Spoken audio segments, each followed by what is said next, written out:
Maalric. On disait que là où passait Maalric, la lumière hésitait à rester. Il avançait comme une ombre avec un visage d'homme, portant dans son regard une insolence glacée et une menace silencieuse. Rien en lui ne cherchait la bonté ni la paix. Il fumait pour oublier, buvait pour ne pas sentir, et laissait la vie glisser sans jamais accepter d'en porter le poids. Les responsabilités contournaient Maalric comme on contourne un gouffre trop profond pour s'y risquer. Quand son désir se posait sur quelque chose, il ne demandait pas, il exigeait. Sa voix avait la dureté des pierres et son silence la violence d'un orage prêt à éclater. Les gens ne cédaient pas par respect, mais par peur.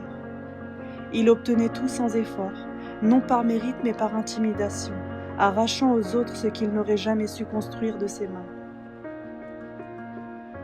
Ainsi, pas à pas, Maalric se bâtit une vie qui n'était pas la sienne, une vie prise à ceux qui avaient travaillé, espéré, persévéré. Il s'y installa avec l'assurance arrogante de celui qui croit que tout lui revient simplement parce qu'il l'a pris. Mais la plus grande ombre qu'il laissa ne fut pas derrière lui. Elle grandit après lui. Ses enfants apprirent à marcher dans le sillage de ses pas comme on hérite d'un royaume sombre. Ils grandirent sans honte, habitués à accueillir les fruits semés par d'autres mains. Ils apprirent la facilité du pouvoir sans mérite, le confort sans gratitude, et s'en réjouir comme d'un privilège naturel.